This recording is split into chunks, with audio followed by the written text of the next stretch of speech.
Hola amigos, ¿nos apoyarían con su suscripción y un like para poder seguir con este canal? Hoy les traemos. ¿Cuál es el secreto familiar más oscuro que guardas? La vecina te cuenta. Historia 1. No sé si esto califica como una historia tan oscura, pero me voy a ahorrar los nombres por razones obvias. Solo quiero dejar claro que esto es real y está ultra comprobado.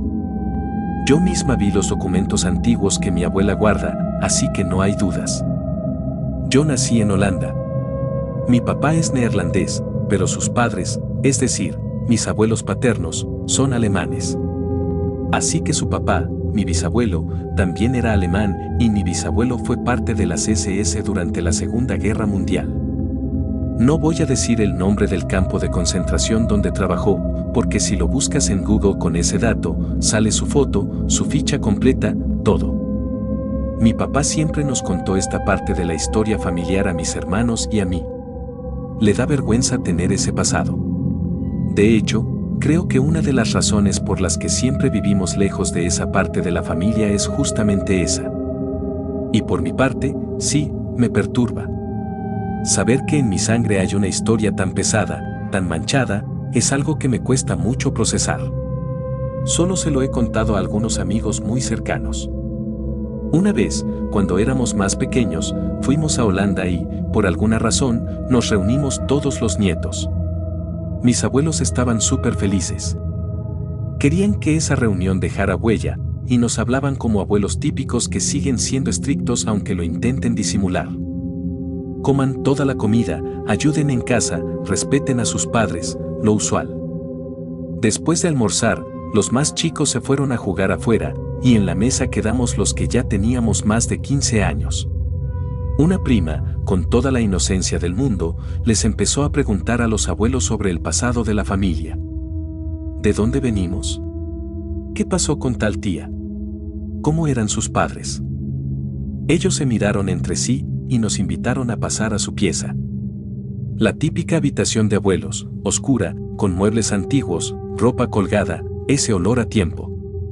Sacaron los álbumes de fotos, y fue mágico. Imágenes en blanco y negro, retratos de hace 70 u 80 años, bebés, bodas, jóvenes en fiestas, ancianos sentados en sillas de madera. Todos nos parecemos a alguien en esas fotos. Fue un momento muy especial. Hasta que mi abuela sacó una caja aparte. Y ahí, cambió todo.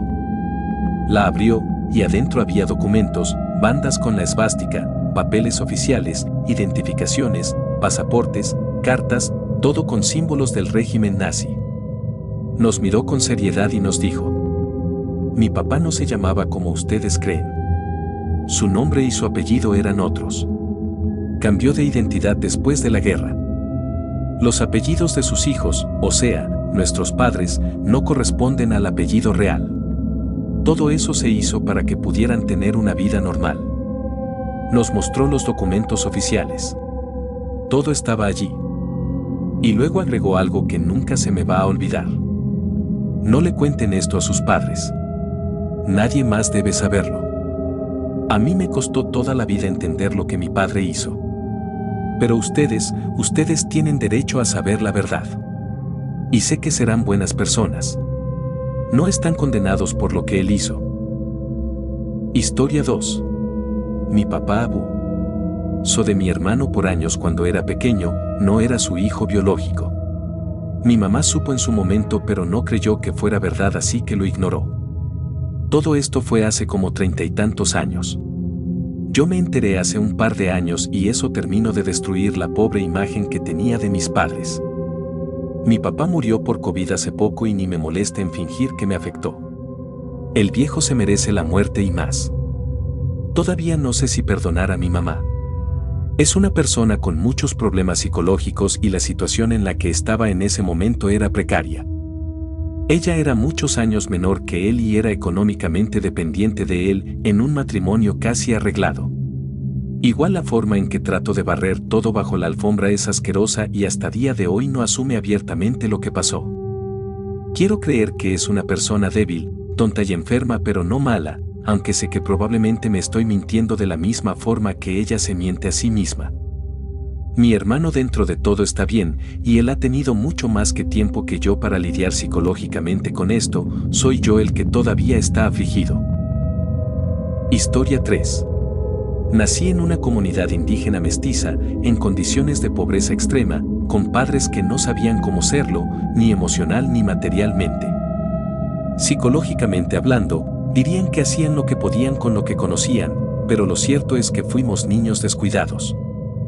Recuerdo que tenía piojos, muchos. Vomitaba lombrices por la desnutrición y la mala alimentación. La única que procuraba nuestro bienestar era mi abuela materna. Vivíamos con ella, porque mi madre era hija única y seguía teniendo hijos sin parar. Mi abuela hacía lo que podía. Recuerdo que llegamos a comer plátanos guisados. Me crié con ella, y por desgracia, desde muy pequeña ya tenía conciencia de muchas cosas que no debería haber entendido a esa edad. Cosas que me marcaron profundamente.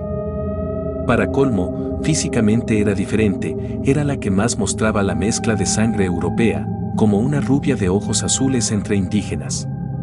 Mi abuela había sido violada de joven por un cacique del pueblo, y yo era el reflejo vivo de ese doloroso pasado.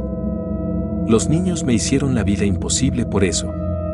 Y dentro de casa, las condiciones no eran mejores. Deseé morir muchas veces. Mis padres me rechazaban.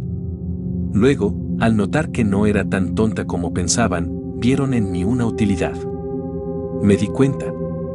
Y decidí que tenía que salir de ahí, porque si me quedaba, sentía que iba a morir. Aproveché lo único que tenía a mi favor, la escuela. No tuve apoyo para estudiar. Tuve que vivir con otra familia para terminar la preparatoria. Pude terminar una carrera en una universidad pública, sin tanto sacrificio como otras personas. Le agradezco al destino por eso. Como adulta, no digo que me va de maravilla, pero sobreviví. Evité ser cambiada por pollos con un viejo, como les pasó a otras niñas del pueblo. Mi mente, sin embargo, quedó marcada. A veces me dan bajones tan profundos que me cuesta incluso alimentarme. Y tengo mucho miedo de tener hijos, miedo de repetir historias que juré enterrar. Lo único que me reconforta es saber que de alguna manera jalé a mis hermanos a buscar una vida mejor, una situación distinta. Ninguno fue golpeado físicamente, pero a mí me maltrataron psicológicamente. Mis hermanas no tanto, ellas fueron las preferidas, las que sí cuidaron desde bebés. Yo fui invisible. Y no hay peor violencia que la indiferencia absoluta de tus padres ante tu existencia. No recuerdo mucho de mi infancia. No porque no quiera, sino porque no fue algo bonito ni digno de recordar. Historia 4. Tenía una prima mayor que falleció. Yo tenía unos 5 años cuando se mudó con nosotros. Me gustaba su compañía. Pero mi abuela y los demás en casa desconfiaban de ella. Con el paso de los años, fui descubriendo poco a poco que tenía problemas con las drogas y que murió de una convulsión. Su familia lo ocultó como epilepsia. Así que nosotros, los más pequeños, pensamos que estaba enferma y tuvo un episodio epiléptico grave. Luego descubrimos que su padre la estaba acosando sexualmente a ella y a sus hermanos. Su madre intentó emparejarla con viejos ricos. Tuvo una crisis nerviosa. Se casó con un amigo del colegio para escapar de su padre. La adicción venía de la época en que su madre prácticamente la vendía a viejos. Tuvo otra crisis nerviosa cuando intentaba desintoxicarse. Se quedó con nosotros un tiempo mientras intentaba recuperarse. No sé si sus padres intentaron recuperarla de su abuela o qué, pero algo sucedió que la hizo huir. Su marido la encontró muerta. Sus padres culpan al marido, pero creo que son sus padres los que provocaron que ella se suicidara. Historia 5. Mi papá es, oficialmente, un simple empleado del gobierno. Pero, de alguna forma, tiene 6 autos. Uno de ellos es una Ford Expedition. Es cliente VIP en el Sofitel y en otros hoteles de lujo. Tiene propiedades ocultas a su nombre y, según lo que sé, ordena prostitutas a su oficina casi a diario. Pero la historia no termina con él. Su primo, que también trabajó en el gobierno, no electo, sino contratado, rentaba una parte de un estacionamiento en un viejo condominio, solo para esconder más de 20 autos deportivos de lujo. Y eso, sin contar los más de 10 que tenía en su casa. Estoy hablando de Mustangs, Mazda, Chrysler, no estoy segura si había un Ferrari, pero no lo dudo. Vive en una casa de 5 pisos, ubicada en una de las zonas residenciales más exclusivas, justo a las afueras de Metro Manila. La parte más loca. Ni siquiera pasó el examen de abogacía. Simplemente conocía a las personas correctas. Ahora, su mejor amigo tomó su lugar en el cargo.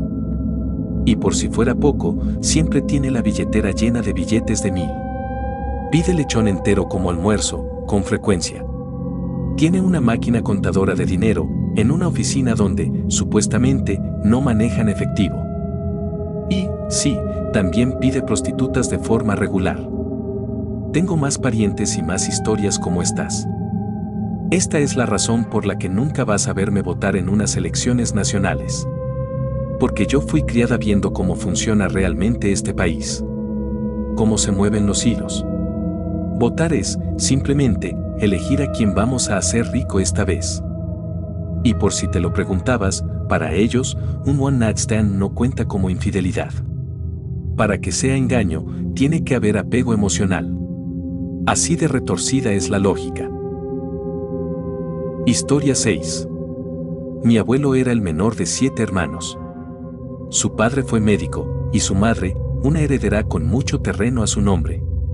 Cuando ambos murieron, dividieron una gran finca de arroz entre los 7 hijos. Durante años, esta tierra fue la principal fuente de ingresos para mi abuelo y sus hermanos.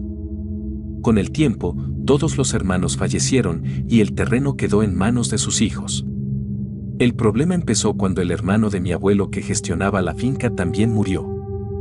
A partir de ahí, los primos, liderados por la prima mayor, decidieron vender la propiedad.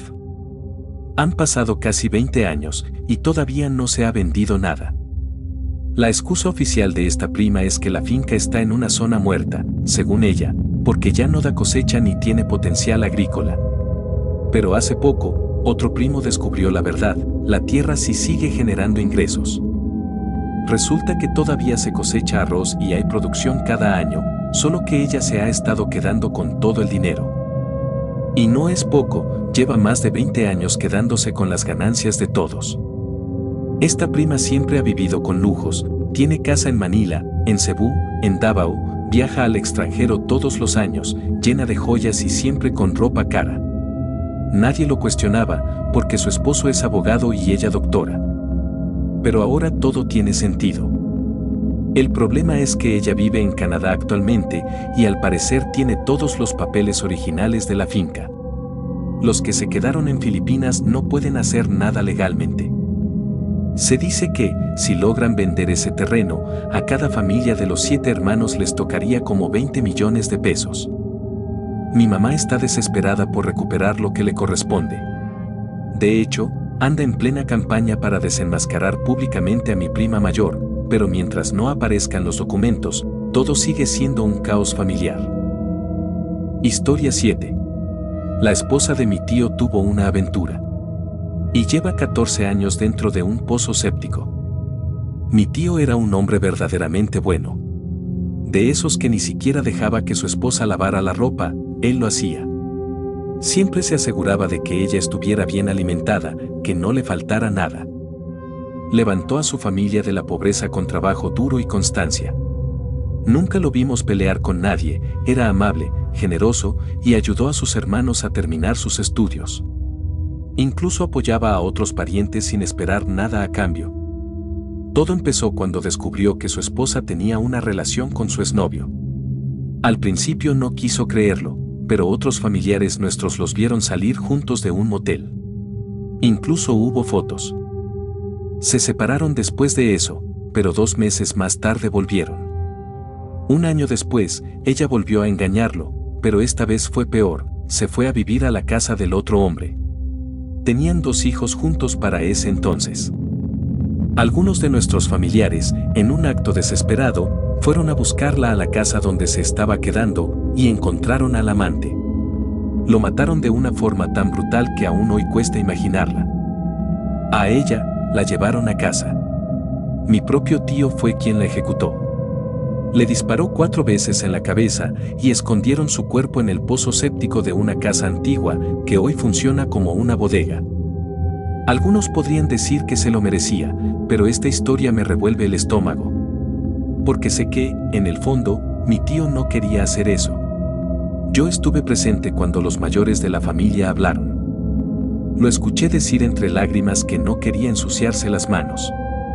Que él podía rehacer su vida, casarse con otra mujer. Pero fue arrastrado por el orgullo y la presión de sus hermanos. Es una deshonra, decían, y la sangre debe lavarse con sangre. Preferían arder vivos antes que soportar semejante vergüenza. Vengo de una familia musulmana grande e influyente. La policía de la zona también estuvo involucrada. Esto ocurrió en Maguindanao. Su esposa era originaria de Bohol. Historia 8. Psicópatas, diagnosticados, Peronapalaki en Maayos. Ayudamos a la gente porque eso es lo que aprendimos de niños y lo que nuestros padres aprendieron de niños. La gente nos ve como amigables porque no solo actuamos, sino que hacemos lo que nos enseñaron que son buenas acciones. En realidad, somos tan apáticos que solo nos importamos realmente los unos a los otros en la familia. Me atrevería a decir que ninguno de nosotros se inmutaría si alguien cayera muerto delante de nosotros. Que fue exactamente lo que pasó hace unos años cuando nuestro vecino decidió suicidarse trepándose al techo de nuestra casa, 2 pisos, y saltando de cabeza sobre el cemento. Mi hermano y yo estábamos jugando a la consola en ese momento, mi papá estaba durmiendo y mi mamá estaba lavando los platos. Las puertas principales estaban abiertas, vivimos en provincias, y hay una ventana en la cocina. Todos menos mi papá vieron lo que pasó. Mi hermana, mi hermano y yo estábamos a solo unos metros y lo vimos todo. Mi hermano se acercó a la puerta, la cerró y seguimos jugando. Mi mamá suspiró y continuó también. Algunas personas vieron el evento y reaccionaron muy rápido, así que es un alivio, más aún porque no teníamos que hacer nada. Al final salimos cuando ya había mucha gente afuera y nos quedamos ahí parados, ofreciendo ayuda cuando la necesitábamos y mentimos diciendo que no la habíamos visto para abreviar la conversación. Después del asunto, mi padre se rascó la cabeza porque ahora tenía que limpiar la mancha y todos siguieron con su día prácticamente como siempre. Por suerte, la persona sobrevivió, aunque con un montón de puntos y unos meses de recuperación, porque se golpeó con algo muy pesado, quizás sea demasiada información si se especifica, pegado a la pared y le cayó encima al caer. En fin, nadie más lo sabe, ni siquiera los familiares cercanos. Sinceramente, probablemente detendríamos una bala por un niño solo porque parecería algo muy bueno, pero por los demás, llamaríamos a una ambulancia, aunque sabemos que es más probable que nos moleste que cualquier otra cosa. Editar, lo releí y como precaución, decidí agregar 1 o 2 mentiras menores porque todavía sonaba demasiado específico, como que si alguien viera los eventos y leyera esto, lo descubriría de inmediato o al menos tendría una gran sospecha, jaja. Historia 9. Mi tío no se disparó. De hecho, yo ni siquiera había nacido cuando todo pasó. La versión oficial, la que salió en los medios, fue simple. Un niño quedó sin supervisión, jugó con una pistola y se disparó accidentalmente. Pero la verdadera historia, la que se susurra entre copas y miradas evasivas, es muy distinta. Mi tío abuelo, borracho, andaba mostrando su pistola por la casa y terminó disparándole en la cabeza a su propio sobrino. Y yo creo esa versión. ¿La razón? A día de hoy, ese tío sigue mostrando señales de trauma. No puede mirar a mi tía, la madre del niño, a los ojos. Y ella, mi tía, guardó un rencor inexplicable hacia su propia madre durante toda su vida. Ni una sola lágrima derramó cuando su madre falleció. Nunca entendí por qué, hasta que hace poco, ya adultos, y entre tragos, me contó la verdad. Su mamá, mi tía abuela, fue quien fabricó toda la historia. Cuando su hijo recibió el disparo, ella tomó la pistola, la puso en la mano del niño y le dijo a las empleadas del hogar: llamen una ambulancia. Y digan que lo dejamos solo por unos minutos y encontró la pistola en el gabinete del tío. Pero lo más frío fue esto. No se subió a la ambulancia con su hijo. Se quedó en la casa, calmando a su hermano que estaba hiperventilando porque sabía que la policía estaba por llegar a investigar. Cuando su hijo murió en el hospital, quienes estaban con él eran sus dos hermanos mayores. Tenían 18 y 15 años. Ellos escogieron el ataúd. Ellos firmaron los papeles. Su madre, muy ocupada protegiendo el nombre de la familia, no lo hizo para salvar a su hermano. Porque después de eso, cada vez que necesitaba un favor, le lanzaba frases como: «Me debes la vida de mi hijo». Todo fue por ambición. Justo en ese momento, estaba por ascender a un alto cargo en su industria. Y lo logró. Pero el precio fue una vida entera de rechazo por parte de sus hijos. Tanto así que, cuando estaba en su lecho de muerte, su hijo le dijo con frialdad: «Tú no vas a ver a papá. No vas a ir al mismo lugar que él». Y es que la historia no termina ahí. Antes de todo esto, ya había abandonado emocionalmente a su esposo. Fueron sus hijos quienes rogaron a mis abuelos que lo llevaran al hospital. Murió solo, delirando, llamando a una esposa que nunca estuvo. Luego, se casó con su jefe. Y lo mismo. Cuando él enfermó, fue su exesposa quien lo cuidó, no ella. ¿El resultado? Él cambió el testamento en secreto y le dejó todo a su exesposa e hijos. Mi tía abuela, que antes había forzado a que lo cambiara a su favor, terminó sin nada. Y armó el berrinche más patético que la familia haya visto. Esta historia nunca se contó en voz alta. Pero la memoria, esa no se puede enterrar. Si llegaste hasta este punto del video, me ayudarías con tu suscripción y un like. Si tienes alguna historia, ya sea personal o de alguien que quieras compartir, con gusto la recibimos y como siempre, tu vecina te cuenta.